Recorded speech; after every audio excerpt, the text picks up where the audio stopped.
Hello, Marcus Bronzy here from How to Kill an Hour, and on this episode of What's in the Box,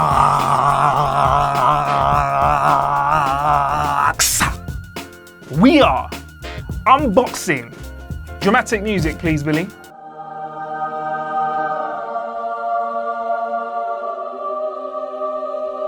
Oh yes, that is right. This is the new Xbox Series X out on the 10th of November 2020 for £449 in English pounds and $499 in US dollars. Right, enough talking though, let's get in the box.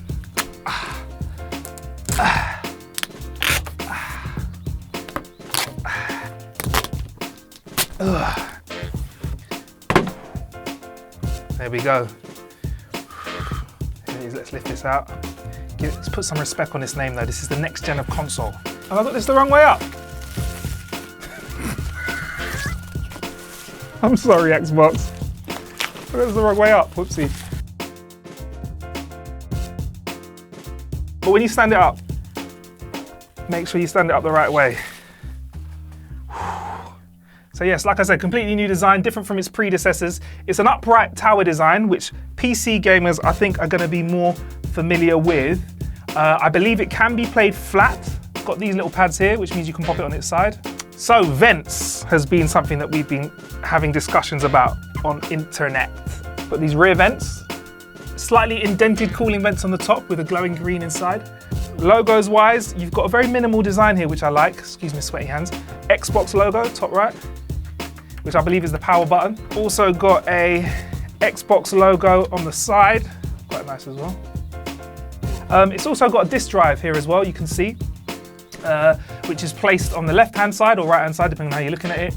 And that is obviously to take the Blu-ray discs. And I think at the moment in time, people are still purchasing games via discs. And underneath the disc drive on the other side, we've got a USB port.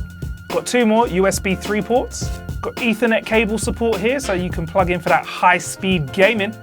Power there, obviously to power it, because you need to power it. And the HDMI 2.1, which is going to be spitting out that 4K gaming. And that's the expandable memory slot there, which I'll be talking a bit more about in just a second, because I feel like in the next generation, we're going to need a little bit more than 1 terabyte to fit our games in, if you know what I'm saying. So that's what it looks like. Now, we will have full specs in the description, but while we have some lovely sweeping shots of it, I will throw some specs. I won't go too deep, but I'll give you the gems about what I know. The Xbox Series X is going to be running 8 cores at 3.8 gigahertz. It's going to have a custom Zen 2 CPU. Its GPU is going to run at 12 teraflops.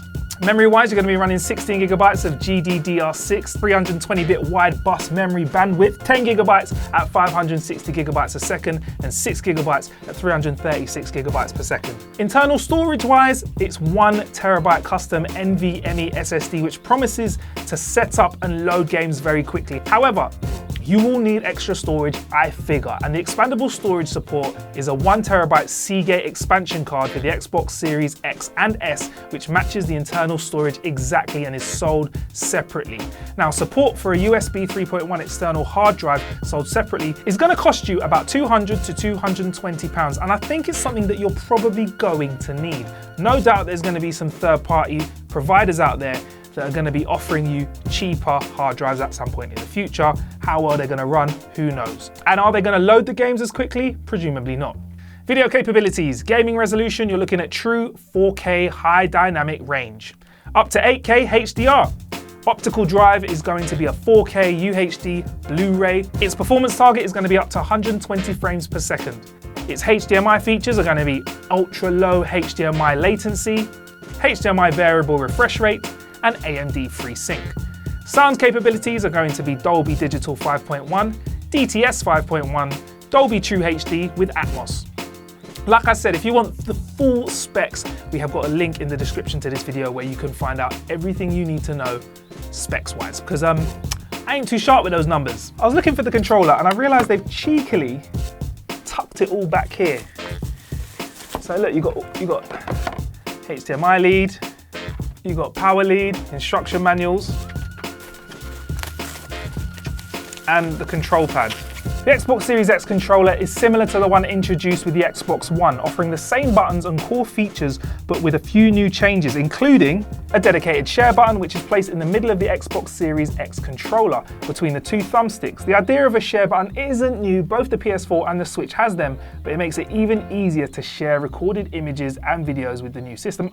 I love a share button. It also has a hybrid D-pad which is inspired by the one seen on the Xbox Elite Controller Series 2. It's got a slightly altered form factor with a new size and shape which has been refined to accommodate an even wider range of people. My issue originally with the original Xbox was the control pad needed to be smaller, and I think they've adjusted it to a point now where it's at a good size. I feel like it could sit well in my hands. I've got like medium-sized hands. Now, the Xbox Series X will use a dynamic latency input which will reduce the usual 8 millisecond latency on the analog controllers, making your gaming tight. There are also textured shoulder triggers which, much like the original Xbox One, are rumble enabled. So there you go, the hardware lowdown on the Xbox Series X. Coming up soon, what happens when we power this bad boy up? You will have to find out in the next video because we're not quite allowed to put that in this one. This is all about hardware. What do you want to know about gameplay on the Xbox Series X? Let us know in the comments below.